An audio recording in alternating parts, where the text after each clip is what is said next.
ਸਤਿ ਸ਼੍ਰੀ ਅਕਾਲ। ਤੁਸੀਂ ਜੁੜੇ ਹੋਏ ਹੋ ਪੰਜਾਬੀ ਰੇਡੀਓ USA ਦੇ ਨਾਲ ਤੇ ਮੈਂ ਹਾਂ ਪ੍ਰਵੀਨ ਸ਼ਰਮਾ ਲੈ ਕੇ ਹਾਜ਼ਰ ਹਾਂ ਪ੍ਰੋਗਰਾਮ ਖਬਰ ਤੇ ਨਜ਼ਰ। ਖਬਰ ਤੇ ਨਜ਼ਰ ਪ੍ਰੋਗਰਾਮ ਦੇ ਵਿੱਚ ਕਈ ਅਹਿਮ ਤੇ ਕਈ ਖਾਸ ਖਬਰਾਂ ਨੂੰ ਲੈ ਕੇ ਚਰਚਾ ਕਰਨ ਦੇ ਲਈ ਜੁੜ ਚੁੱਕੇ ਨੇ ਪੰਜਾਬ ਤੋਂ ਸੀਨੀਅਰ ਪੱਤਰਕਾਰ ਦੀਪਕ ਸ਼ਰਮਾ ਚਨਾਰਥਲ ਜੀ। ਸ਼ਰਮਾ ਸਤਿ ਸ਼੍ਰੀ ਅਕਾਲ, ਸਵਾਗਤ ਹੈ ਜੀ ਪੰਜਾਬੀ ਰੇਡੀਓ USA ਤੇ। ਸਤਿ ਸ਼੍ਰੀ ਅਕਾਲ ਪ੍ਰਵੀਨ ਜੀ, ਸਾਰੇ ਦਰਸ਼ਕਾਂ ਨੂੰ ਸਰੋਤਿਆਂ ਨੂੰ ਪਿਆਰ ਭਰੀ ਸਤਿ ਸ਼੍ਰੀ ਅਕਾਲ। ਸਤਿ ਸ਼੍ਰੀ ਅਕਾਲ ਜੀ। ਪ੍ਰੋਗਰਾਮ ਦੇ ਵਿੱਚ ਅੱਗੇ ਵਧਣ ਤੋਂ ਪਹਿਲਾਂ ਧੰਨਵਾਦ ਕਰਦੇ ਚਲੀਏ ਸਪਾਂਸਰਸ ਦਾ ਜਿਹੜੇ ਜ਼ਰੀਆ ਬਣਦੇ ਨੇ ਇਹਨਾਂ ਪ੍ਰੋਗਰਾਮਾਂ ਨੂੰ ਤੁਹਾਡੇ ਤੱਕ ਪਹੁੰਚਾਉਣ ਦੇ ਲਈ। ਖਾਲਸਾ ਇੰਸ਼ੋਰੈਂਸ ਏਜੰਸੀ ਵਾਲੇ ਜਿਨ੍ਹਾਂ ਤੋਂ ਤੁਸੀਂ ਹਰ ਤਰੀਕੇ ਦੀ ਇੰਸ਼ੋਰੈਂਸ ਲੈ ਸਕਦੇ ਹੋ। ਇੰਸ਼ੋਰੈਂਸ ਬਾਰੇ ਪਤਾ ਕਰਨ ਦੇ ਲਈ ਇਹਨਾਂ ਦਾ ਨੰਬਰ ਹੈ 408-272-2500। ਇਹ 1992 ਤੋਂ ਲਗਾਤਾਰ ਇੰਸ਼ੋਰੈਂਸ ਬਿਜ਼ਨਸ ਦੇ ਵਿੱਚ ਸ਼ਾਨਦਾਰ ਸੇਵਾਵਾਂ ਦੇ ਰਹੇ ਨੇ ਤੇ ਅਮਰੀਕਾ ਭਰ ਦੇ ਵਿੱਚ ਇੰਸ਼ੋਰੈਂਸ ਕਰਦੇ ਨੇ। ਓਬਾਮਾ ਕੇਅਰ, ਮੈਡੀਕੇਅਰ ਜਾਂ ਫਿਰ ਕਵਰਡ ਕੈਲੀਫੋਰਨੀਆ ਬਾਬਤ ਪਾਲਿਸੀ ਕਰਵਾਉਣ ਦੇ ਲਈ, ਸਲਾਹ ਲੈਣ ਦੇ ਲਈ ਅੱਜ ਹੀ ਕਾਲ ਕਰੋ 408-272-2500 ਤੇ।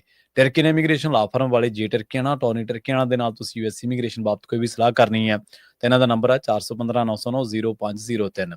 ਗੁਰਦੀਪ ਸਿੰਘ ਬਿਰਦੀ ਕਲੋਵਿਸ, ਮਨਦੀਪ ਸਿੰਘ, ਸੰਦੀਪ ਕੌਰ ਸੈਨ ਹੋਜ਼ੇ, ਅਮਰੀਕ ਸਿੰਘ ਅਟਵਾਲ, ਜਰਨੈਲ ਸਿੰਘ ਯੂਬਾ ਸਿਟੀ, ਗੁਰਨਾਮ ਸਿੰਘ ਐਂਟੀਲੋਪ ਤੇ ਜਰਨੈਲ ਸਿੰਘ ਸਿਆਟਲ ਤੋਂ। ਇਹਨਾਂ ਸਾਰੇ ਹੀ ਸਪਾਂਸਰਸ ਦਾ ਬਹੁਤ-ਬਹੁਤ ਧੰਨਵਾਦ। ਤੇ ਜੇਕਰ ਤੁਸੀਂ ਵੀ ਪੰਜਾਬੀ ਰੇਡੀਓ USA ਦੇ ਇਹਨਾਂ ਪ੍ਰੋਗਰਾਮਾਂ ਨੂੰ ਸਪਾਂਸਰ ਕਰਨਾ ਚਾਹੁੰਦੇ ਹੋ ਤਾਂ ਸਟੂਡੀਓ ਦਾ ਨੰਬਰ ਹੈ 408-272-5200। ਅੱਜ ਦਾ ਇਹ ਖਬਰ ਤੇ ਨਜ਼ਰ ਪ੍ਰੋਗਰਾਮ ਸਾਲ 2025 ਦੀ 29 ਜੁਲਾਈ ਦਾ ਪ੍ਰੋਗਰਾਮ ਹੈ ਤੇ ਦਿਨ ਅੱਜ ਮੰਗਲਵਾਰ ਹੈ।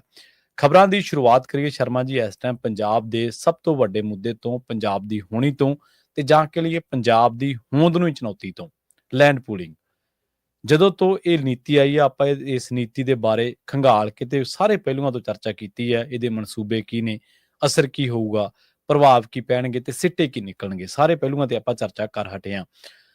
ਅੱਗੇ ਤੋਰਦੇ ਹੋਈ ਗੱਲ ਨੂੰ ਹੁਣ ਸਰਕਾਰ ਦੇ ਪੱਖ ਤੋਂ ਦੇਖੀ ਚੀਜ਼ਾਂ ਨੂੰ ਕਿ ਸਰਕਾਰ ਦੇ ਬਾਰੇ ਜਾਂ ਕਹਿ ਲਓ ਕਿ ਆਮ ਆਦਮੀ ਪਾਰਟੀ ਦੇ ਬਾਰੇ ਇਹ ਗੱਲ ਨਿਕਲ ਕੇ ਆ ਰਹੀ ਹੈ ਵੀ ਹੁਣ ਇਹ ਭੱਜਣ ਦਾ ਰਾਹ ਲੱਭ ਰਹੇ ਨੇ ਜੀ।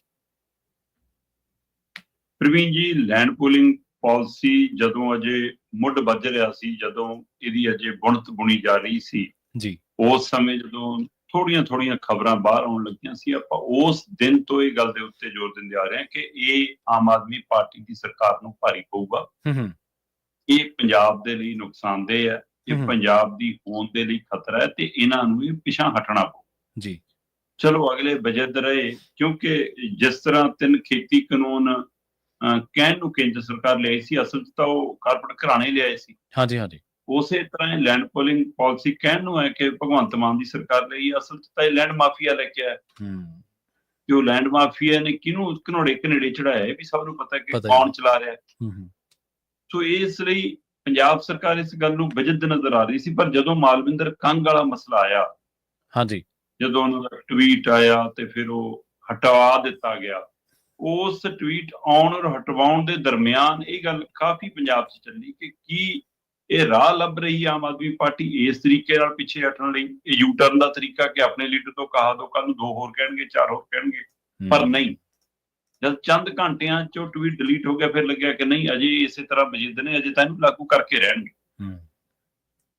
ਪਰ ਇਸ ਨੂੰ ਜਸਟੀਫਾਈ ਕਰਨ ਦਾ ਹੀ ਤਰੀਕਾ ਸੀਗਾ ਕਿ ਪੰਜਾਬ ਦੇ ਮੁੱਖ ਮੰਤਰੀ ਮੰਜੇ ਡਾਹ ਕੇ ਕਿਸਾਨਾਂ 'ਚ ਬੈਠ ਰਹੇ ਨੇ, ਚਾਹੇ ਉਹ ਖਾਲਿਆਂ ਲਈ ਪਾਣੀ ਨਹਿਰੀ ਪਹੁੰਚਿਆ ਜੀ ਇਹ ਲਈ, ਉਹ ਅਸਲ ਮਸਲਾ ਉਹ ਲੈਂਡ ਪੂਲਿੰਗ ਬਿਠਾ ਰਿਹਾ ਉਹਨਾਂ ਨੂੰ ਜੀ।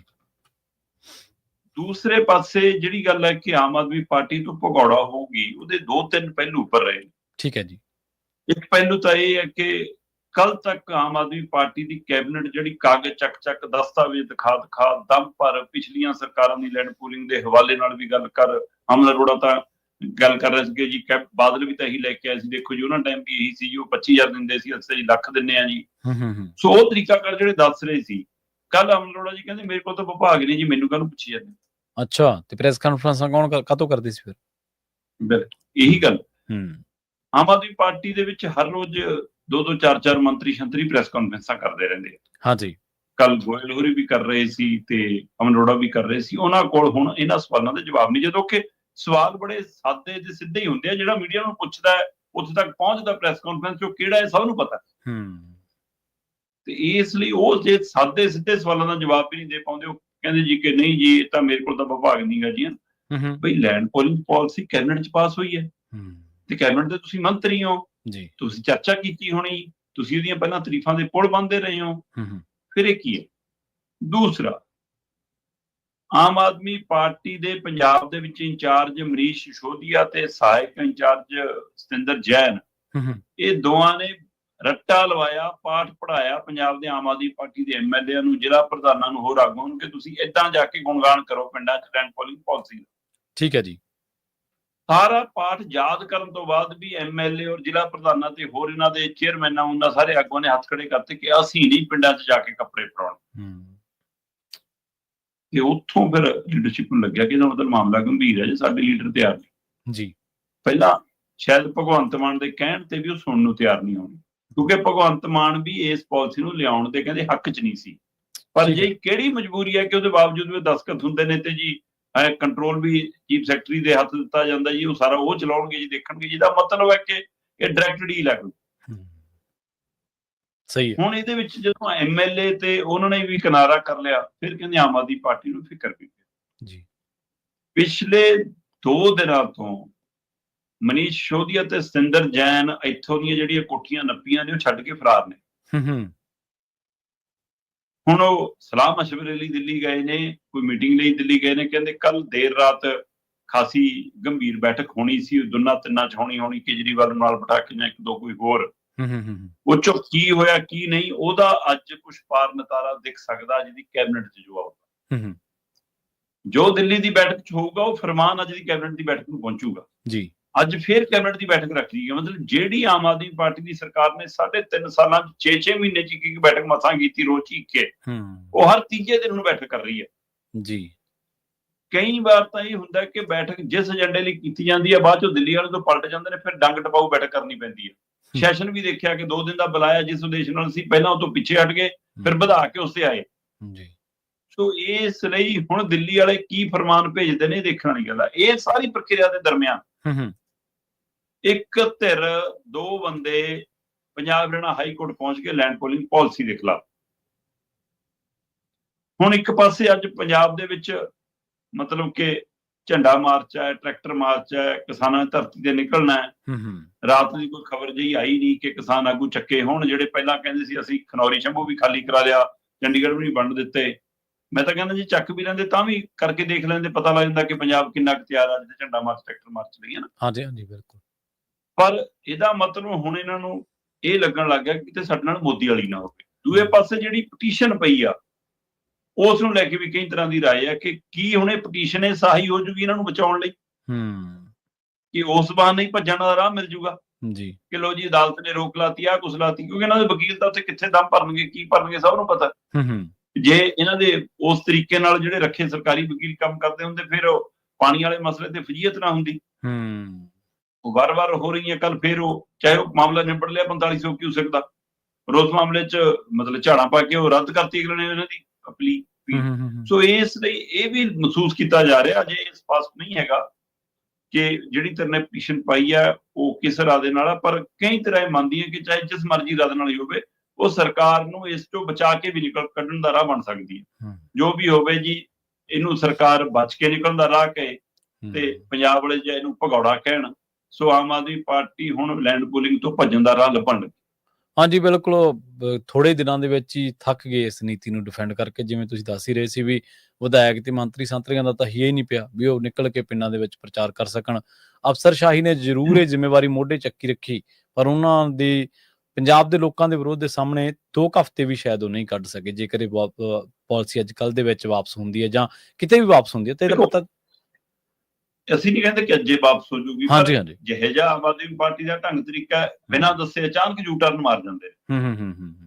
ਇਸ ਲਈ ਪਤਾ ਨਹੀਂ ਅੱਜ ਦੀ ਕੈਬਨਿਟ ਬੈਠਕ 'ਚ ਕੀ ਹੋ ਜਾਵੇ। ਪਰ ਜੇ ਆਪਾਂ ਮੰਨ ਵੀ ਲਈ ਕਿ ਹੋ ਸਕਦਾ ਜੀ 1-2 ਹੱਲੇ ਹੋਰ ਮਾਰ ਕੇ ਦੇਖਣ ਕਿ ਜੀ ਦੇਖੋ ਜੀ ਜੇ 25,000 30,000 ਤੋਂ ਅਸੀਂ 50 ਤੇ ਆਏ, ਲੱਖ ਤੇ ਆਏ, ਹੋਰ ਵਧਾ ਕੇ ਦੇਖ ਲਓ, ਕੁਛ ਆਹ ਕਰਕੇ ਦੇਖ ਲਓ, ਪੈਸਿਆਂ ਵਾਲੀ ਆਫਰ ਨਾਲ ਦੇ ਕੇ ਦੇਖਣਗੇ, ਕੱਲੀ ਲੈਂਡ ਪੂਲਿੰਗ ਨਹੀਂ, ਪੈਸੇ ਲੈ ਲਓ, ਆਹ ਕਰ ਲਓ, ਜਿੰਨੇ ਮਰਜ਼ੀ ਤਰੀਕੇ ਅਪਣਾ ਕੇ ਦੇਖ ਲੈਣ। ਪਰ ਅੱਜ ਨਹੀਂ ਤਾਂ ਕੱਲ ਨੂੰ ਵਾਪਸ ਲੈਣੀ ਪੈਣੀ ਹੈ। ਜੇ ਨਰਿੰਦਰ ਮੋਦੀ ਨੇ ਸ਼੍ਰੀ ਗੁਰੂ ਨਾਨਕ ਦੇਵ ਜੀ ਦਾ ਗੁਰਪੁਰਬ ਉਡੀਕਿਆ, ਕੀ ਇਹਨਾਂ ਨੇ 350 ਸਾਲਾ ਸ਼੍ਰੀ ਗੁਰੂ ਤੇਗ ਬਹਾਦਰ ਦਾ ਸ਼ਹੀਦੀ ਪੁਰਬ ਉਡੀਕਣਾ ਜਾਂ ਉਹ ਤੋਂ ਪਹਿਲਾਂ ਕੋਈ ਹੋਰ ਦਿਨ ਦੇਖਣਾ? ਇਹ ਵੀ ਸਵਾਲ ਹੈ ਜੀ। ਬਿਲਕੁਲ। ਤੇ ਅਗਲੀ ਗੱਲ ਕਰੀਏ ਆਂਕੜਿਆਂ ਦੀ। ਕਹਿੰਦੇ ਆਂਕੜਿਆਂ ਨੇ ਵੀ ਲੈਂਡ ਪੂਲਿੰਗ ਦੀ ਹਵਾ ਕੱਢ ਕੇ ਰੱਖਤੀ ਹੈ ਜੀ। ਬਿਲਕੁਲ ਪ੍ਰਵੀਨ ਜੀ, ਆਪਾਂ ਪਹਿਲੇ ਦਿਨ ਤੋਂ ਨਾ ਜਦੋਂ ਲੈਂਡ ਪੂਲਿੰਗ ਦੀ ਗੱਲ ਆਉਂਦੀ ਸੀ ਕਿ ਜੀ ਇਹ ਰਹਿਸ਼ੀ ਪਲਾਟ ਨੇ ਜੀ, ਇਹ ਜੀ ਸ਼ੋਰੂਮ ਕੱਟਣੇ ਆ ਜੀ, ਆਹ ਜੀ ਤੁਹਾਨੂੰ ਇੰਨਾ ਫਾਇਦਾ, ਆਪਾਂ ਉਸ ਦਿਨ ਤੋਂ ਗੱਲ ਕਰਦੇ ਆ ਰਹੇ ਕਿ ਕੀ ਪੰਜਾਬ ਸਰਕਾਰ ਨੇ ਕੋਈ ਸਰਵੇ ਕਰਾਇਆ ਕਿ ਪੰਜਾਬ 'ਚ ਕਿੰਨੇ ਪਲਾਟਾਂ ਦੀ ਲੋੜ ਹੈ, ਕਿੰਨੀਆਂ ਕੋਠੀਆਂ ਦੀ ਲੋੜ ਹੈ, ਕਿੰਨੇ ਫਲੈਟਾਂ ਦੀ ਲੋੜ ਹੈ, ਕਿੰਨੇ ਮਾਲ ਦੀ ਲੋੜ ਹੈ, ਕਿੰਨੇ ਸ਼ੋਰੂਮਾਂ ਦੀ ਲੋੜ ਹੈ, ਕਿੰਨੇ ਬੂਥਾਂ ਦੀ ਲੋੜ ਹੈ, ਕੋਈ ਸਰਵੇ ਰਿਪੋਰਟ ਹੈ ਜੀ। ਜਾਂ ਜਿਹੜੇ ਪੁਰਾਣੇ ਪ੍ਰਾਈਵੇਟ ਬਿਲਡਰਾਂ ਨੇ ਆ ਜੀਰਕਪੁਰ ਦੇ ਵਿੱਚ 12 ਮੰਜ਼ਿਲਾ ਜੀ, 14 ਮੰਜ਼ਿਲਾ ਜੀ, ਆ ਪੀਰ ਮਸੱਲਾ ਜੀ, ਆ ਖਰੜ ਜੀ, ਆ ਸੰਨੀ ਇਨਕਲੇਵ ਤੋਂ ਅੱਗੇ ਜੀ, ਆ ਕੁਰਾਲੀ ਰੋਡ ਜੀ, ਆ ਲਾਂਡਰਾ ਰੋਡ ਜੀ, ਮੈਂ ਕਹਿੰਦਾ ਪੁੱਛੋ ਨਾ, ਉਹ ਪਟਿਆਲੇ ਤੱਕ, ਰਾਜਪੁਰੇ ਤੱਕ, ਮਤਲਬ ਸਾਰੇ ਪਾਸੇ ਜਿਹੜਾ ਉਹ ਕਿੰਨੇ ਭਰ ਗਏ ਜੀ। ਮਤਲਬ 14 ਮੰਜ਼ਿਲੀ ਫਲੈਟ ਨੇ, ਉਹਨਾਂ ਚ ਕਿਸੇ ਕਿਸੇ ਮੰਜ਼ਿਲ ਤੇ ਕੋਈ ਤੌਲੀਆ, ਕੋਈ ਕੱਪੜਾ, ਕੋਈ ਪਾਇਆ ਸੁੱਕਣਾ ਪਾਇਆ ਦਿਖਦਾ, ਖਾਲੀ ਪਏ ਨੇ। ਸਹੀ ਹੈ। ਪੰਛੀ ਵੀ ਆਲਣੇ ਨਹੀਂ ਪਾਉਂਦੇ ਨਾ ਇੱਟਾਂ ਰੋੜਿਆਂ ਦੇ ਫਲੈਟਾਂ ਚ, ਨਹੀਂ ਪਾਉਂਦੇ। ਸਹੀ ਹੈ।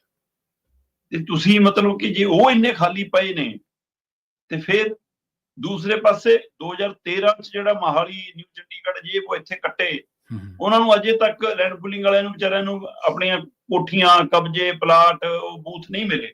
ਉਹ ਅਜੇ ਵੀ ਕੋਈ ਪ੍ਰੈਸ ਕਾਨਫਰੰਸਾਂ ਕਰਦਾ, ਕੋਈ ਸੱਚ ਸਾਹਮਣੇ ਜਾਂਦਾ ਕੁਛ, ਤੇ ਫਿਰ ਇਹਦੀ ਕੀ ਗਰੰਟੀ। ਹੁਣ ਇਹ ਅੰਕੜੇ ਜਿਹੜੇ ਨੇ ਜੀ, ਇਹ ਲੈਂਡ ਪੂਲਿੰਗ ਦੀ ਹਵਾ ਇਸ ਕਦਰ ਕੱਢ ਰਹੇ ਨੇ, ਜਿਹੜੀ ਸਰਕਾਰ ਦੀਆਂ ਅਧਿਕਾਰਤ ਅਥਾਰਟੀਆਂ ਨੇ, ਗਵਾਂਡਾ, ਗਲਾਡਾ, ਹੈ ਨਾ, ਇਹ ਜਿਹੜੀਆਂ ਵਿਕਾਸ ਅਥਾਰਟੀਆਂ ਬਣਾਈਆਂ ਹੋਈਆਂ ਨੇ, ਤਾਂ ਉਹਨਾਂ ਵੱਲੋਂ ਜਿਹੜੀਆਂ ਕਲੋਨੀਆਂ ਕੱਟ ਹੋਈਆਂ, ਅਧਿਕਾਰਤ ਕਲੋਨੀਆਂ ਕੱਟ ਹੋਈਆਂ, ਉਹ ਮਤਲਬ ਭਾਂ ਮਾਰਦੀਆਂ ਨੇ, ਉਹਨਾਂ ਚ ਕੋਈ ਰਹਿਣ ਬਸੇਰਾ ਹੈ ਹੀ ਨਹੀਂ ਅਜੇ ਤੱਕ ਬਣਿਆ। ਤੇ ਜੇ ਉਹ 12 15 ਸਾਲ ਪੁਰਾਣੀਆਂ ਕਲੋਨੀਆਂ ਅਜੇ ਤੱਕ ਬਚ ਸਕੀਆਂ, ਤਾਂ ਤੁਸੀਂ ਕੀ ਗਰੰਟੀ ਲੈਂਦੇ ਹੋ ਜੀ ਕਿ ਤੁਹਾਡੀ ਵਾਲੀ ਨਵੀਂ ਹੁਣੇ ਭਰ ਜੂਗੀ। ਸਹੀ। ਤੇ ਇਹ ਕਹਿੰਦੇ ਜੀ ਕਿ ਉਹ ਗੈਰ ਕਾਨੂੰਨੀ ਕਲੋਨੀਆਂ ਦਾ ਬਦਲ ਹੈ ਜੀ, ਗੈਰ ਕਾਨੂੰਨੀ ਕਲੋਨੀਆਂ। ਬਈ ਗੈਰ ਕਾਨੂੰਨੀ ਕਲੋਨੀਆਂ ਜੇ ਉਸਰਦੀਆਂ ਤਾਂ ਕਿਹਦੀਆਂ ਉਸਰਦੀਆਂ? ਰਾਜਨੀਤਿਕ ਧਿਰਾਂ ਦੀਆਂ ਉਸਰਦੀਆਂ। ਸਹੀ ਗੱਲ, ਬਿਲਕੁਲ। ਤੇ ਦੂਸਰਾ, ਜੇ ਲੋਕ ਉੱਥੇ ਲੈਂਦੇ ਨੇ ਤਾਂ ਉਹ ਸਸਤੇ ਕਰਕੇ ਜਾਂਦੇ ਨੇ, ਕਿ ਅਗਲੇ ਨੂੰ ਸਸਤਾ ਮਿਲ ਗਿਆ, ਪਹੁੰਚ ਚ ਮਿਲ ਗਿਆ, ਹੈ ਨਾ, ਅਗਲੇ ਦੇ ਬਜਟ ਚ ਮਿਲ ਗਿਆ। ਤੇ ਤੁਹਾਡਾ ਸਭ ਨੂੰ ਪਤਾ ਹੈ ਕਿ ਤੁਹਾਡਾ ਉੱਥੇ ਰਹਿਣ ਦਾ ਵੀ ਖਰਚਾ ਜੀ, ਮਹੀਨੇ ਦਾ ਵੀ ਜੀ ਉਹ ਦੋ ਜੀ, ਇਹ ਕੀ ਸਫਾਈ ਸਫੂਈ ਜੀ, ਆ ਜੀ ਉਹ ਸਾਰਾ ਕੁਛ ਹੈ ਨਾ, ਮੇਨਟੇਨੈਂਸ ਚਾਰਜ ਪਤਾ ਨਹੀਂ ਕੀ, ਫਿਰ ਡਿਵੈਲਪਮੈਂਟ ਚਾਰਜ ਜੀ, ਆ ਫਿਰ ਕਲੱਬ ਦਾ ਖਰਚਾ, ਫਲਾਣਾ ਢਿਮਕਾ, ਮਤਲਬ ਪਤਾ ਨਹੀਂ ਕਿੰਨਾ ਕੁਛ ਹੀ ਆ। ਹਾਂਜੀ। ਤੋ ਇਸ ਲਈ ਇੱਥੇ ਕਿਉਂ ਆਊਗਾ? ਆਹ ਹੁਣ ਰਿਪੋਰਟ ਹੈ ਮੇਰੇ ਕੋਲ, ਚਰਨਜੀਤ ਭੁੱਲਰ ਨੇ ਵੀ ਕੁਝ ਅੰਕੜੇ ਜਾਰੀ ਕੀਤੇ ਨੇ, ਹੋਰ ਅਖਬਾਰਾਂ ਚ ਵੀ ਨੇ ਉਹ ਅੰਕੜੇ। ਹਲੋ ਜੀ, ਉਹ ਕਹਿੰਦੇ ਬਠਿੰਡਾ ਵਿਕਾਸ ਅਥਾਰਟੀ, ਠੀਕ ਹੈ, ਇਹਨਾਂ ਨੇ ਜੀ ਬੁਢਲਾਡਾ ਦੇ ਵਿੱਚ ਖੰਡ ਮਿੱਲ ਵਾਲੀ 122 ਏਕੜ ਥਾਂ ਸੀ, ਤੇ ਇੱਥੇ 12 ਸਾਲ ਪਹਿਲਾਂ ਕਲੋਨੀ ਕੱਟੀ ਸੀ, ਤੇ 12 ਸਾਲ ਬਾਅਦ ਵੀ ਇਸ ਕਲੋਨੀ ਦੇ ਵਿੱਚ 683 ਦੇ ਕਰੀਬ ਰਹਿਸ਼ੀ ਪਲਾਟ ਖਾਲੀ ਪਏ ਨੇ। ਠੀਕ ਹੈ ਜੀ। ਇਸੇ ਤਰ੍ਹਾਂ ਮਾਨਸਾ ਚ ਸਾਲ 2016 ਚ 52 ਏਕੜ ਦੇ ਵਿੱਚ ਕਲੋਨੀ ਕੱਟੀ ਗਈ, ਜਿਸ ਚ 150 ਤੋਂ ਜ਼ਿਆਦਾ ਪਲਾਟ ਅੱਜ ਵੀ ਖਾਲੀ ਪਏ ਨੇ। ਠੀਕ ਹੈ। 2016 ਤੋਂ ਆਪਾਂ 2025 ਚ ਗੱਲ ਕਰ ਰਹੇ ਹਾਂ। ਫਿਰ ਆ ਜਾਓ ਫਰੀਦਕੋਟ ਦੇ ਵਿੱਚ 135 ਏਕੜ ਚ ਖੰਡ ਮਿੱਲ ਵਾਲੀ ਜਗ੍ਹਾ ਤੇ ਨਵੀਂ ਕਲੋਨੀ ਕੱਟੀ। 2013 ਸ਼ੁਰੂ ਕੀਤੀ ਸੀ, ਤੇ ਕਰੀਬ 400 ਲਾਡੀ ਕਬਜ਼ਾ ਲੈਣ ਲਈ ਅੱਜ ਭਟਕ ਰਹੇ ਨੇ। ਤੇ ਪੁੱਡਾ ਨੇ ਇਸ ਖੰਡ ਮਿੱਲ ਦੀ ਜ਼ਮੀਨ ਬਦਲੇ ਸ਼ੂਗਰ ਫੈਕਟਰੀ ਨੂੰ 27 ਕਰੋੜ ਤਾਂ ਦੇਤੇ। ਠੀਕ ਹੈ। ਪਰ ਅਜੇ ਵੀ 64 ਕਰੋੜ ਬਕਾਇਆ ਖੜਾ। ਜੇ ਇੰਨੇ ਮੁਨਾਫੇ ਵਾਲੇ ਸੀ, ਤੁਸੀਂ ਤਾਂ ਬਕਾਇਆ ਤਾਰ ਕੇ ਜੇਬਾਂ ਭਰੀ ਫਿਰਦੇ ਹੁੰਦੇ। ਫਿਰ ਇਸੇ ਤਰ੍ਹਾਂ ਜਗਰਾਉਂ ਦੀ ਖੰਡ ਮਿੱਲ, ਜਿੱਥੇ ਅੱਜ ਕੱਲ ਬੋਰਡ ਵੀ ਲੱਗਣ ਲੱਗ ਗਏ ਇਹਨਾਂ ਦੇ ਖਿਲਾਫ, ਸਾਡੇ ਪਿੰਡਾਂ ਚ ਨਾ ਬੜਿਓ, ਜਗਰਾਉਂ ਦੇ ਪਿੰਡਾਂ ਚ ਤਾਂ ਹੈ। ਇੱਥੇ ਜਗਰਾਉਂ ਦੀ ਖੰਡ ਮਿੱਲ ਵਾਲੀ ਥਾਂ ਦੇ ਉੱਤੇ ਕਹਿੰਦੇ ਉਸਾਰੀ ਸਰਕਾਰੀ ਕਲੋਨੀ ਵੀ ਅਜੇ ਤੱਕ ਵਿਕਸਿਤ ਨਹੀਂ ਹੋ ਸਕੀ। ਸੋ ਤੁਸੀਂ ਇੱਥੇ ਅੰਦਾਜ਼ਾ ਲਾ ਲਓ ਕਿ ਜੇ ਇਹ ਹਾਲ ਹੈ ਜੀ, ਓਵਰਆਲ ਮੈਂ ਦੇਖਾਂ ਤਾਂ ਕਹਿੰਦੇ ਜੀ 27 ਜੁਲਾਈ 2025 ਤੱਕ ਗਵਾਂਡਾ ਦੀ ਸਾਈਟ ਤੇ ਜੋ ਅੰਕੜੇ ਜਾਰੀ ਨੇ, ਉਹਦੇ ਅਨੁਸਾਰ ਪੁੱਡਾ ਅਧੀਨ ਪੈਂਦੀਆਂ ਵਿਕਾਸ ਅਥਾਰਟੀਆਂ ਦੀਆਂ 27,111 ਜਾਇਦਾਦਾਂ ਖਾਲੀ ਪਈਆਂ ਨੇ ਜੀ। ਇਹ 27 ਜੁਲਾਈ ਪਰਸੋਂ ਦੀ ਉਹ ਗੱਲ ਹੈ, ਇੰਨੀ ਅੱਜ ਤੱਕ ਤਾਂ ਇਹ ਤਾਂ ਹੈ ਨਹੀਂ ਕਿ 2 ਦਿਨਾਂ ਚ ਕੋਈ ਕੋਠੀਆਂ ਉਸਰ ਗਈਆਂ ਹੋਣੀਆਂ। ਜੇ 12 13 15 ਸਾਲ ਤੋਂ ਪਈਆਂ ਨੇ। 27,111 ਥਾਵਾਂ ਖਾਲੀ ਪਈਆਂ ਨੇ, ਤੇ ਫਿਰ ਉਹ ਭਰ ਲਓ ਭਰਾਵਾ, ਉਹ ਦੁਬਾਰਾ ਰੀਸੇਲ ਚ ਵੇਚ ਲਓ, ਕਰ ਲਓ ਕੁਛ, ਇੰਨੀ ਕਾਹਲ ਹੈ। ਹੁਣ ਇਹਦੇ ਵਿੱਚੋਂ 15,525 ਰਹਿਸ਼ੀ ਜਾਇਦਾਦਾਂ ਨੇ, ਜਦੋਂ ਕਿ 3700 ਤੋਂ ਵੱਧ ਵਪਾਰਕ ਜਾਇਦਾਦਾਂ ਨੇ ਜੀ। ਇੱਥੋਂ ਦਾ ਲਾ ਲਓ, ਕੱਲੀ ਗਵਾਂਡਾ ਦੀਆਂ ਹੀ 10,620 ਦੇ ਕਰੀਬ ਜਾਇਦਾਦਾਂ ਖਾਲੀ ਪਈ। ਗਵਾਂਡਾ ਮਤਲਬ ਮੋਹਾਲੀ ਖੇਤਰ ਜਿਹਨੂੰ ਸਭ ਤੋਂ ਵੱਧ ਡਿਵੈਲਪ ਦੱਸਦੇ ਨੇ, 10,000 ਤੋਂ ਵੱਧ ਜਾਇਦਾਦਾਂ ਜੇ ਵੀ ਖਾਲੀ ਪਈ ਨੇ ਇਕੱਲੇ ਗਵਾਂਡਾ ਦੇ ਖੇਤਰ ਦੇ ਵਿੱਚ। ਸੋ ਇਹ ਅੰਕੜੇ ਕਿਤੇ ਨਾ ਕਿਤੇ ਲੈਂਡ ਪੂਲਿੰਗ ਦੀ ਹਵਾ ਕੱਢ ਰਹੇ ਨੇ। ਤੇ ਆਪਾਂ ਪਹਿਲੇ ਤੋਂ ਗੱਲ ਕਰਦੇ ਆ ਰਹੇ ਹਾਂ ਕਿ ਜੇ ਪੰਜਾਬ ਨੂੰ ਇਸ ਬਜਟ ਤੇ ਮਕਾਨਾਂ ਦੀ ਲੋੜ ਹੀ ਨਹੀਂ, ਇਹਨਾਂ ਦੇ ਇੱਥੇ ਨਾ FM ਰੇਡੀਓ ਖੂਬ ਚੱਲਦੇ ਆ ਅੱਜ ਕੱਲ ਹਰੇਕ ਸ਼ਹਿਰ ਦੇ ਵਿੱਚ ਜੀ। ਇਹੀ ਜਿਹੀਆਂ ਪ੍ਰਾਈਵੇਟ ਬਿਲਡਰਾਂ ਦੀਆਂ ਜਾਂ ਅਧਿਕਾਰਤ ਕਲੋਨੀਆਂ ਦੀਆਂ ਜਾਂ ਸਰਕਾਰ ਵੱਲੋਂ ਅਥਾਰਟੀਆਂ ਵੱਲੋਂ ਪਾਸ ਕਲੋਨੀਆਂ ਦੀਆਂ ਐਡਾਂ ਉਹਨਾਂ ਦੇ ਉੱਤੇ ਹਰ ਇੱਕ ਸਕਿੰਟ ਬਾਅਦ ਆ ਜਾਂਦੀ ਹੈ ਜੀ ਜੀ ਤੇ ਉਹ ਚੋਂ ਕਿਤੇ ਨਹੀਂ ਕਹਿੰਦੇ ਕਿ ਤੁਹਾਡੇ ਰਹਿਣ ਲਈ, ਉਹ ਕਹਿਣਗੇ ਇਨਵੈਸਟਮੈਂਟ ਦਾ ਵਧੀਆ ਰਾਹ।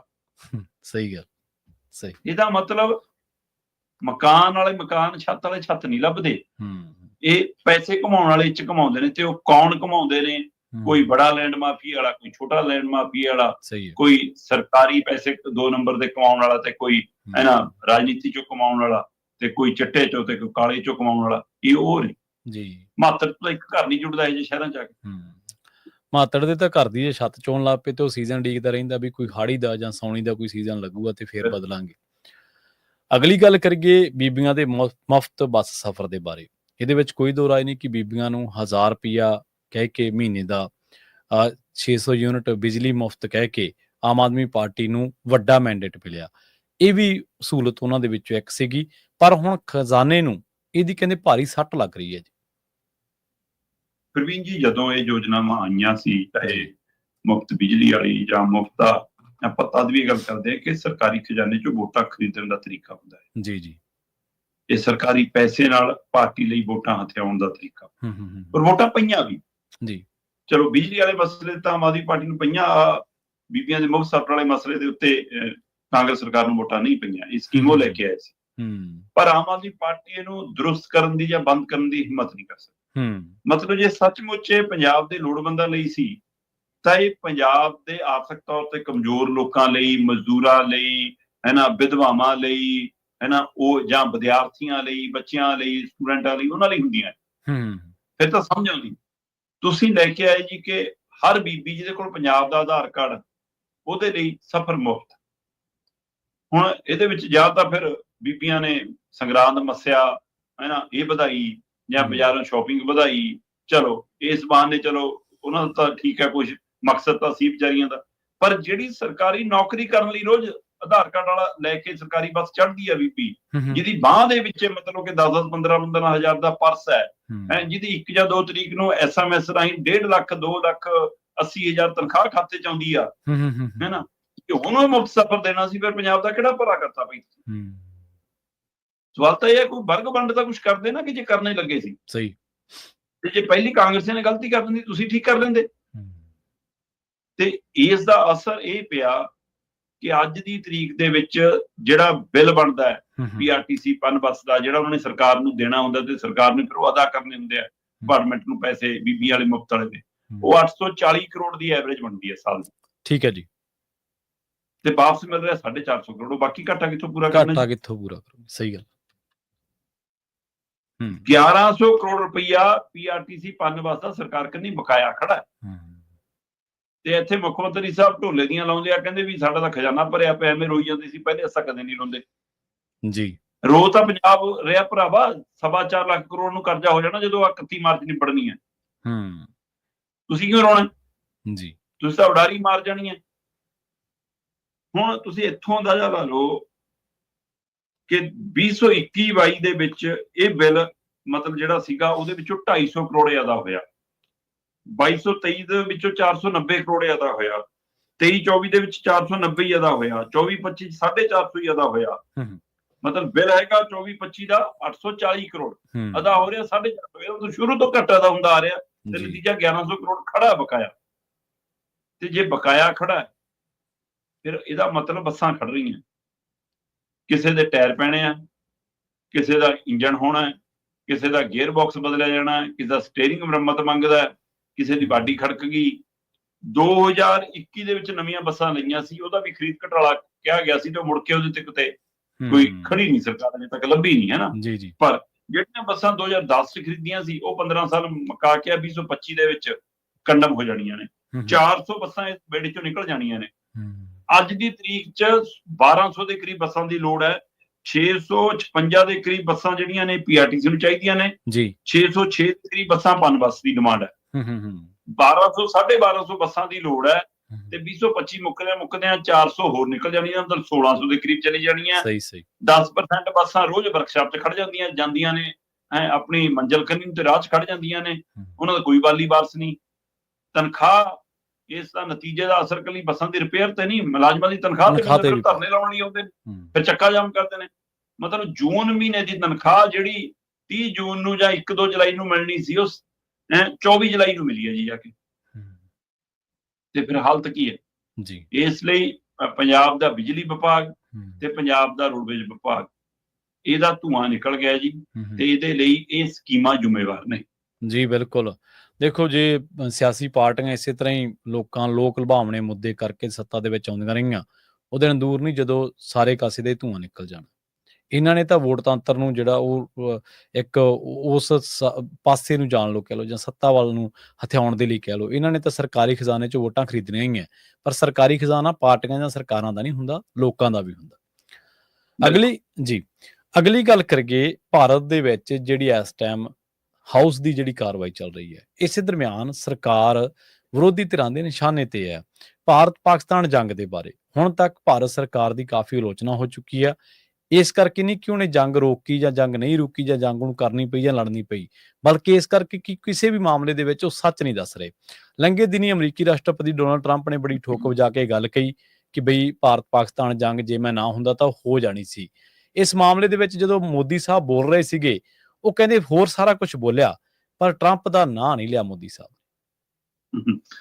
ਪ੍ਰਵੀਨ ਜੀ, ਪਹਿਲੀ ਗੱਲ ਤਾਂ ਇਹ ਹੈ ਕਿ ਭਾਰਤ ਦੀ ਸੰਸਦ ਦੇ ਵਿੱਚ ਜਦੋਂ ਮਿਸ਼ਨ ਸੰਦੂਰ ਦੇ ਉੱਤੇ ਚਰਚਾ ਸ਼ੁਰੂ ਹੋਈ, ਹਾਂਜੀ, ਤੇ ਉਸ ਚਰਚਾ ਦੇ ਵਿੱਚ ਰਾਜਨਾਥ ਸਿੰਘ ਹੋਰੀ, ਰੱਖਿਆ ਮੰਤਰੀ ਹੋਰੀ ਇਹ ਗੱਲ ਕਹਿ ਰਹੇ ਸੀ, ਕਹਿੰਦੇ ਵੀ ਰੋਜ਼ ਸਾਨੂੰ ਪੁੱਛੀ ਜਾਂਦੇ ਹੋ ਕਿੰਨਾ ਨੁਕਸਾਨ ਹੋ ਗਿਆ, ਕਿੰਨੇ ਜਹਾਜ਼ ਡਿੱਗੇ, ਕੀ ਹੋ ਗਿਆ। ਕਹਿੰਦੇ ਜਦੋਂ ਪੇਪਰ ਦਓ ਤਾਂ ਨਤੀਜਾ ਦੇਖਿਆ ਜਾਂਦਾ, ਕਿੰਨੀਆਂ ਪੈਨਸਲਾਂ ਟੁੱਟੀਆਂ, ਕਿੰਨੇ ਪੈਨ ਗਵਾਚੇ, ਇਹ ਨਹੀਂ ਦੇਖਿਆ ਜਾਂਦਾ। ਮਤਲਬ ਰੱਖਿਆ ਮੰਤਰੀ ਦਾ ਜਵਾਬ ਇੱਥੋਂ ਅੰਦਾਜ਼ਾ ਲਾ ਲਓ ਕਿ ਤੁਹਾਡੇ ਕੋਲ ਜਹਾਜ਼ ਦੀ ਤੁਲਨਾ ਤੁਸੀਂ ਹੁਣ ਪੈਨਾਂ ਨਾਲ ਕਰੋਗੇ ਤੇ ਜਾਂ ਜਵਾਬਦੇਹੀ ਵਾਲੀ ਗਲੀ, ਭੀੜੀ ਗਲੀ ਚੋਂ ਨਿਕਲਣਾ ਸੌਖਾ। ਫੌਜੀ ਜਵਾਨ ਤੁਹਾਡੇ ਲਈ ਇਹਦਾ ਕੀ ਅਹਿਮੀਅਤ ਰੱਖਦੇ, ਅੰਦਾਜ਼ਾ ਲਾ ਲਓ। ਫਿਰ ਇਹਨਾਂ ਲਈ ਪੈਨਸਲਾਂ ਟੁੱਟੀਆਂ ਤੇ ਪੈਨ ਗਵਾਚੀ ਨੇ ਉਹ। ਬਿਲਕੁਲ ਸਹੀ, ਬਿਲਕੁਲ।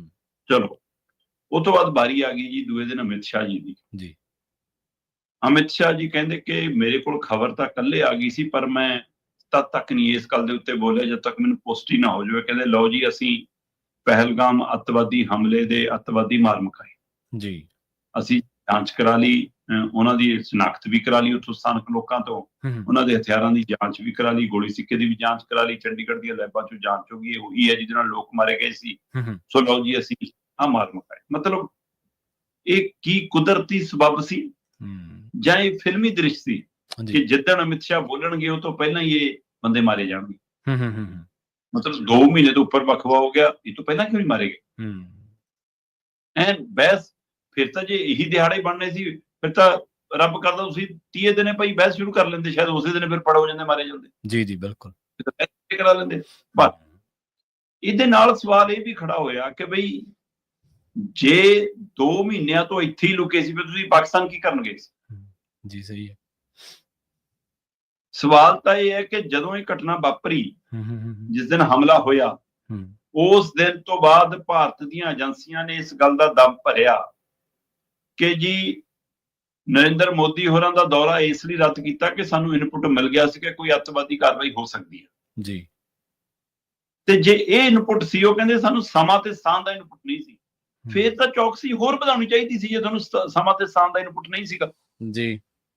ਜਿੱਥੇ ਸੈਲਾਨੀ ਇਕੱਠੇ ਹੋ ਰਹੇ ਸੀ ਵੱਡੀ ਗਿਣਤੀ 'ਚ, ਉੱਥੇ ਚੌਕਸੀ ਚਾਹੀਦੀ ਜਾਂ ਸੈਲਾਨੀ ਰੋਕਣੇ ਚਾਹੀਦੇ ਸੀ। ਤੁਸੀਂ ਮੋਦੀ ਨੂੰ ਰੋਕ ਸਕਦੇ ਹੋ, ਸੈਲਾਨੀਆਂ ਦੀ ਜਾਨ ਨਹੀਂ, ਉਹ ਕਿਹਨੇ ਰੋਕਣੇ ਸੀ ਜੀ? ਬਿਲਕੁਲ। ਤੁਹਾਡੀ ਉਹ ਨਲਾਇਕੀ ਤੋਂ ਬਾਅਦ ਉਹ ਕਾਰਵਾਈ ਨੂੰ ਅੰਜਾਮ ਦੇ ਕੇ ਉਹਨਾਂ ਜੰਗਲਾਂ 'ਚ ਰੁਕੇ ਰਹੇ ਜਿਹਦੇ ਮਾਲਕ ਹੁਣ ਨਰਿੰਦਰ ਮੋਦੀ ਨੇ। ਹੁਣ ਉੱਥੇ ਸੂਬਾ ਸਰਕਾਰ ਨਹੀਂ ਆ, ਹੁਣ ਕੰਟਰੋਲ ਤੁਹਾਡੇ ਕੋਲ ਯੂਟੀ ਹੈ, ਕੇਂਦਰ ਸ਼ਾਸਿਤ ਪ੍ਰਦੇਸ਼ ਹੈ। ਸਹੀ ਬਿਲਕੁਲ। ਤੇ ਫਿਰ ਉਹ ਤੁਹਾਡੀ ਛਤਰਛਾਇਆ 'ਚ ਇੰਨੀ ਦੇਰ ਲੁਕੇ ਕਿਉਂ ਬੈਠੇ ਰਹੇ? ਏਜੰਸੀਆਂ ਦੀ ਫਿਰ ਮੰਨੀਏ, ਇਸ ਗੱਲ ਤੇ ਨਹੀਂ ਆਏ। ਫਿਰ ਵਿਰੋਧੀ ਧਿਰਾਂ ਨੇ ਘੇਰਿਆ, ਮਤਲਬ ਪੰਜਾਬ ਦੇ ਸਾਡੇ ਸਾਰੇ ਮੈਂਬਰ ਪਾਰਲੀਮੈਂਟ, ਚਾਹੇ ਉਹ ਅਕਾਲੀ ਦਲ ਤੋਂ ਆਉਂਦੇ, ਚਾਹੇ ਕਾਂਗਰਸ ਤੋਂ ਆਉਂਦੇ, ਚਾਹੇ ਆਪ ਤੋਂ ਆਉਂਦੇ ਆ, ਜਾਂ ਹੋਰਨਾਂ ਦਲਾਂ ਦੇ, ਹੋਰਨਾਂ ਸੂਬਿਆਂ ਤੋਂ ਆਉਂਦੇ ਆ, ਵਿਰੋਧੀ ਦਲਾਂ ਦੇ ਸਾਰੇ ਮੈਂਬਰ ਪਾਰਲੀਮੈਂਟਾਂ ਨੇ ਬੜੇ ਨੁਕਤੇ ਤੇ ਤੱਥਾਂ ਦੇ ਆਧਾਰ ਦੇ ਉੱਤੇ ਸਰਕਾਰ ਘੇਰੀ। ਠੀਕ ਹੈ ਜੀ। ਸਰਕਾਰ ਵੀ ਪੂਰੀ ਤਿਆਰੀ ਨਾਲ ਆਈ ਸੀ। ਉਹਨਾਂ ਨੇ ਕੀ ਨਹਿਰੂ ਤੋਂ ਲੈ ਕੇ ਇੰਦਰਾ ਤੱਕ ਦੇ ਕਾਰਜਕਾਲ ਸਭ ਗਣਾਏ, ਉਹਨਾਂ ਦੀਆਂ ਨਾਕਾਮੀਆਂ ਖਾਮੀਆਂ ਸਾਹਮਣੇ ਰੱਖੀਆਂ ਕਿ ਤੁਹਾਡੇ ਸਮੇਂ ਵੀ ਆਹ ਕੁਛ ਹੋਇਆ ਹੈ ਨਾ, ਤੇ ਜੀ ਆ ਕਸ਼ਮੀਰ ਸਾਨੂੰ ਮਿਲ ਜਾਣਾ ਸੀ, ਕਰਤਾਰਪੁਰ ਸਾਹਿਬ ਉੱਧਰ ਨਹੀਂ ਜਾਣਾ ਸੀ, ਇਹ ਸਾਰਾ ਕੁਛ ਗਣਾਇਆ। ਪ੍ਰਿਯੰਕਾ ਗਾਂਧੀ ਨੇ ਇੱਕ ਗੱਲ ਕਹੀ, ਉਹ ਕਹਿੰਦੀ ਤੁਸੀਂ ਸਾਡਾ ਸਾਰਾ ਗਣਾਤਾ, ਧੰਨਵਾਦ, ਪਰ ਕਹਿੰਦੀ ਆਪਣਾ 11 ਸਾਲਾਂ ਦਾ ਕੁਛ ਗਣਾ ਦਿਓ, ਤੁਸੀਂ ਕੀ ਕੀਤਾ 11 ਸਾਲਾਂ 'ਚ? ਤਾਂ 11 ਸਾਲ ਹੋ ਗਏ। ਪ੍ਰਵੀਨ ਜੀ, ਸਵਾਲ ਤਾਂ ਇਹ ਹੈ ਕਿ ਜੇ ਜਿਵੇਂ ਨਰਿੰਦਰ ਮੋਦੀ, ਅਮਿਤ ਸ਼ਾਹ, ਰਾਜਨਾਥ ਤੇ ਸਮੁੱਚੀ ਸਰਕਾਰ ਕਹਿ ਰਹੀ ਆ ਕਿ ਸਾਡਾ ਮਿਸ਼ਨ ਸੰਦੂਰ ਕਾਮਯਾਬ ਰਿਹਾ, ਅਸੀਂ ਜਿੱਤ ਗਏ, ਗੋਡਿਆਂ ਭਾਰ ਆ ਗਿਆ ਪਾਕਿਸਤਾਨ, ਉਹਨੇ ਮਿੰਨਤਾਂ ਕੀਤੀਆਂ, ਬਈ ਫਿਰ ਜੇ ਸਥਿਤੀ ਸੀ ਫਿਰ ਤਾਂ ਕਸ਼ਮੀਰ ਕਬਜ਼ੇ ਹੇਠ ਲੈ ਲੈਣਾ ਸੀ ਜਿਹੜਾ ਉਹਨਾਂ ਦੇ ਕਬਜ਼ੇ ਹੇਠ ਹੈ। ਤੁਸੀਂ ਕੋਈ ਛੱਡ ਕੇ ਆ ਕੇ ਕੱਲ ਨੂੰ ਤੁਸੀਂ ਤਾਂ ਸੁਣਨ ਨੂੰ ਥਾਂ ਕੇ ਰਹੇ, ਫਿਰ ਤੁਸੀਂ ਲੈ ਆਉਂਦੇ ਹੁਣ ਜੀ, ਨਨਕਾਣਾ ਸਾਹਿਬ ਤੱਕ ਚਲੇ ਜਾਂਦੇ, ਕਰਾਚੀ ਤੱਕ ਪਹੁੰਚ ਗਏ ਸੀ ਤੁਸੀਂ ਤਾਂ। ਸਾਡਾ ਨੈਸ਼ਨਲ ਮੀਡੀਆ ਤਾਂ ਇਹੀ ਦੱਸ ਰਿਹਾ ਸੀ, ਤੇ ਫਿਰ ਉਹ ਕਬਜ਼ਾ ਕਿਉਂ ਨਹੀਂ ਕਰ ਲਿਆ? ਦੂਸਰੇ ਪਾਸੇ ਜੇ ਮਿਸ਼ਨ ਸੰਦੂਰ ਤਹਿਤ ਅਸੀਂ ਜਿੱਤ ਚੁੱਕੇ ਹਾਂ, ਫਿਰ ਅਜੇ ਤੱਕ ਮਿਸ਼ਨ ਸੰਦੂਰ ਚੱਲ ਕਿਉਂ ਰਿਹਾ, ਮੁਕੰਮਲ ਕਿਉਂ ਨਹੀਂ ਹੋ ਗਿਆ? ਉਹ ਜਿੱਤ ਦਾ ਝੰਡਾ ਗੱਡਿਆ ਕਿਉਂ ਨਹੀਂ ਅਜੇ ਤੱਕ? ਫਿਰ ਅਜੇ ਉਹ ਸਸਪੈਂਡ ਮੋਡ ਦੇ ਵਿੱਚ ਹੈ ਜੀ, ਜਦੋਂ ਲੋੜ ਹੋਵੇ ਖੋਲਿਆ ਕਰਾਂਗੇ ਮੂਹਾ। ਬਿਲਕੁਲ। ਫਿਰ ਵਿਰੋਧੀ ਧਿਰ ਦਾ ਆਗੂ ਰਾਹੁਲ ਗਾਂਧੀ ਕਹਿੰਦਾ ਵੀ ਸਾਰੀਆਂ ਗੱਲਾਂ ਤੁਹਾਡੀਆਂ ਠੀਕ ਨੇ, ਹੈ ਨਾ, ਜੋ ਤੁਸੀਂ ਕਿਹਾ ਸਾਰਾ ਕੁਝ ਮਨਜ਼ੂਰ ਹੈ, ਬਸ ਕਹਿੰਦਾ ਕਿ ਇੰਨਾ ਤਾਂ ਸੰਸਦ 'ਚ ਖੜ ਕੇ ਕਹਿ ਦਿਓ ਕਿ ਟਰੰਪ ਝੂਠ ਬੋਲਦਾ, ਕਿ ਉਹ ਤਾਂ 26 ਵਾਰ ਕਹਿ ਚੁੱਕਿਆ ਅਗਲਾ, ਔਰ ਦੁਨੀਆ ਭਰ 'ਚ ਜਾ ਕੇ ਕਹਿ ਚੁੱਕਿਆ ਕਿ ਮੈਂ ਬੰਦ ਕਰਾਈ, ਪਰਮਾਣੂ ਜੰਗ ਲੱਗਣ ਵਾਲੀ ਸੀ। ਹਾਂਜੀ ਹਾਂਜੀ, ਬਿਲਕੁਲ ਬਿਲਕੁਲ। ਨਰਿੰਦਰ ਮੋਦੀ ਜੀ ਕਹਿੰਦੇ ਦੁਨੀਆ ਦੇ ਕਿਸੇ ਆਗੂ ਨੇ ਜੰਗ ਨਹੀਂ ਰੁਕਾਈ। ਨਰਿੰਦਰ ਮੋਦੀ ਜੀ ਕਹਿੰਦੇ ਕਿ ਅਮਰੀਕਾ ਦੇ ਉਪ ਰਾਸ਼ਟਰਪਤੀ ਦਾ ਮੈਨੂੰ ਫੋਨ ਆਇਆ, ਮੈਂ ਉਸ ਸਮੇਂ ਫੌਜ ਨਾਲ ਮੀਟਿੰਗ ਕਰ ਰਿਹਾ ਸੀ, ਮੈਂ ਉਹਦਾ ਫੋਨ ਨਹੀਂ ਅਟੈਂਡ ਕਰ ਸਕਿਆ। ਬਾਅਦ ਚੋਂ ਸਾਡੀ ਫੋਨ ਤੇ ਗੱਲ ਹੋਈ, ਮੈਨੂੰ ਉਹ ਕਹਿੰਦੇ ਪਾਕਿਸਤਾਨ ਵੱਡਾ ਹਮਲਾ ਕਰਨ ਵਾਲਾ, ਕਹਿੰਦੇ ਮੈਂ ਕਹਿੰਦਾ ਜੋ ਕਰਨਾ ਕਰ ਲਓ। ਉਸ ਤੋਂ ਬਾਅਦ ਕਹਿੰਦਾ ਪਾਕਿਸਤਾਨ ਗੋਡਿਆਂ ਭਾਰ ਆ ਗਿਆ ਤੇ ਉਹਨੇ ਮਾਫੀ ਮੰਗੀ ਤੇ ਖਤਮ ਹੋ। ਬਈ ਉਪ ਰਾਸ਼ਟਰਪਤੀ ਦਾ ਜ਼ਿਕਰ ਕਰ ਸਕਦੇ ਹੋ, ਰਾਸ਼ਟਰਪਤੀ ਦਾ ਤਾਂ ਕਰ ਦੋ ਨਾ ਲੈਣ ਤੋਂ ਕੀ ਝਿਜਕ ਹੈ?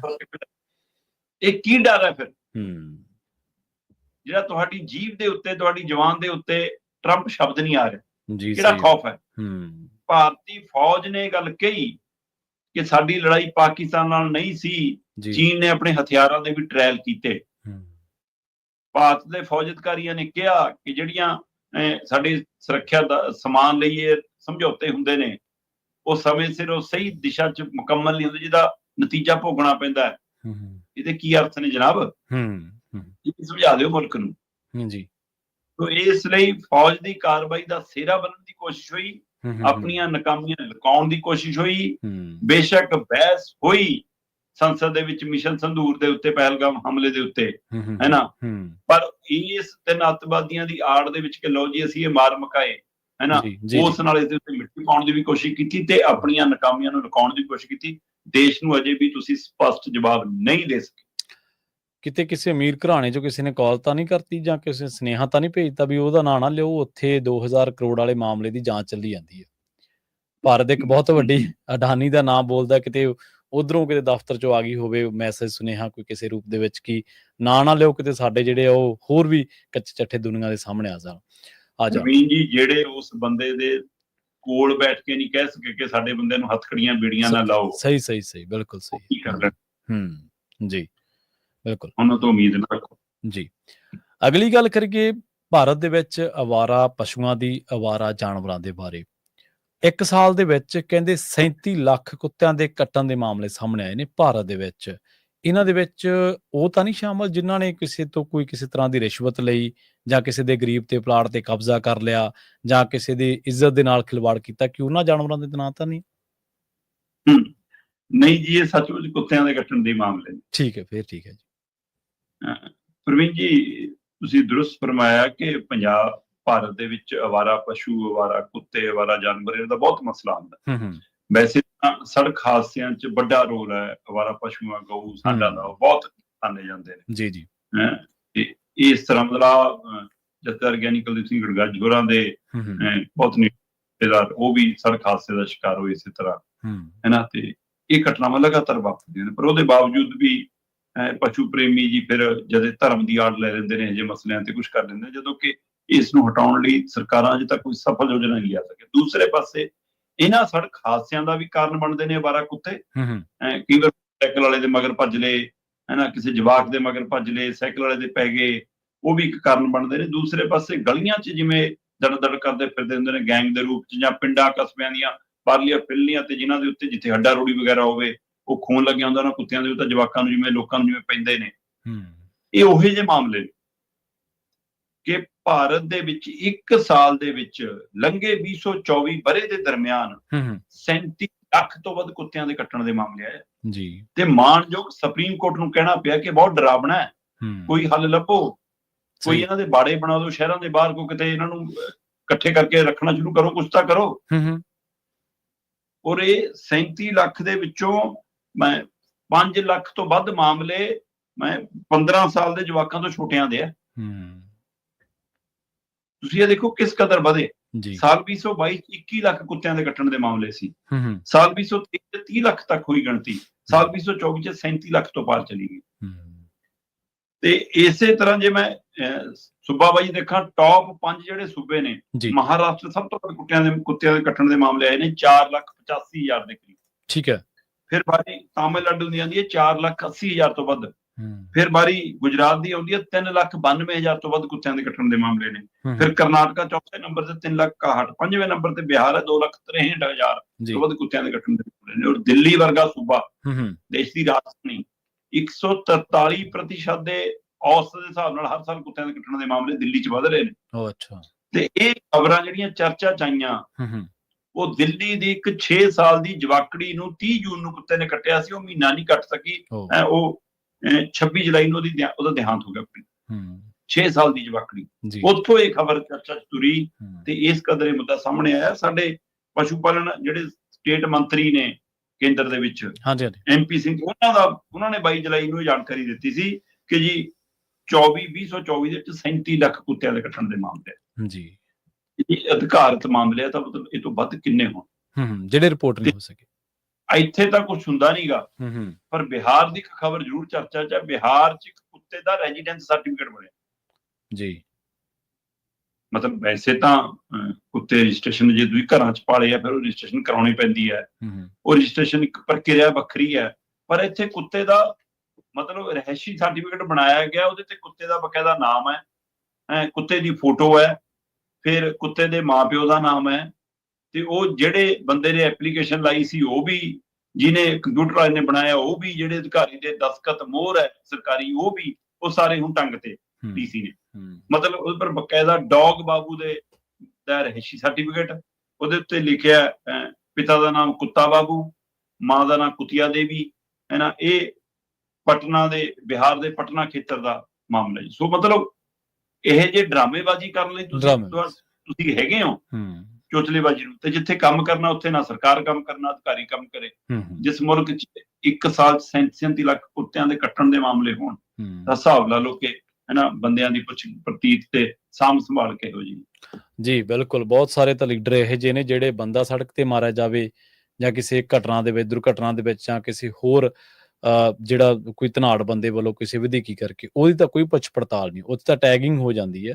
ਪਰ ਜੇ ਕੋਈ ਕੁੱਤੇ ਦੇ ਕੋਈ ਡਲਾ ਮਾਰ ਦੇ ਜਾਂ ਕੋਈ ਹਟਾ ਦੇ, ਤਾਂ ਉੱਥੇ ਫਿਰ ਉਹ ਕਹਿ ਦਿੰਦੇ ਨੇ ਨਹੀਂ ਜੀ, ਇੱਥੇ ਤਾਂ ਕਾਨੂੰਨੀ ਕਾਰਵਾਈ ਹੋਣੀ ਚਾਹੀਦੀ ਹੈ। ਜਾਨ ਸਭ ਦੀ ਕੀਮਤੀ ਹੈ, ਪਰ ਬੰਦੇ ਦੀ ਵੀ ਕੋਈ ਕਦਰ ਹੋਣੀ ਚਾਹੀਦੀ ਹੈ। ਇਹ ਤਾਂ ਥੋੜ੍ਹਾ ਹੈ ਕਿ ਜੇ ਕੋਈ ਗਰੀਬ ਹੈ ਜਾਂ ਕੁਛ ਵੀ ਹੈ ਤਾਂ ਉਹਦੀ ਸੁਣਵਾਈ ਨਾ ਕਰੋ, ਉਹਨੂੰ ਕੋਈ ਜਾਨਵਰ ਹੀ ਵੱਢ ਕੇ ਉਹਨੂੰ ਖਾ ਜਾਣ। ਸ਼ਰਮਾ ਜੀ ਨਾਲ ਖਾਸ ਖਬਰਾਂ ਤੇ ਖਾਸ ਜਾਣਕਾਰੀਆਂ ਦੇ ਲਈ ਤੁਹਾਡਾ ਬਹੁਤ ਬਹੁਤ ਧੰਨਵਾਦ ਜੀ। ਸਤਿ ਸ਼੍ਰੀ ਅਕਾਲ। ਸਤਿ ਸ਼੍ਰੀ ਅਕਾਲ ਜੀ। ਪ੍ਰੋਗਰਾਮ ਖਬਰ ਤੇ ਨਜ਼ਰ ਨੂੰ ਆਪਾਂ ਇੱਥੇ ਸਮਾਪਤ ਕਰਾਂਗੇ। ਤੁਹਾਡਾ ਸਾਰਿਆਂ ਦਾ ਵੀ ਬਹੁਤ ਧੰਨਵਾਦ। ਸਤਿ ਸ਼੍ਰੀ ਅਕਾਲ। ਜੁੜੇ ਰਹੋ ਪੰਜਾਬੀ ਰੇਡੀਓ USA ਦੇ ਨਾਲ।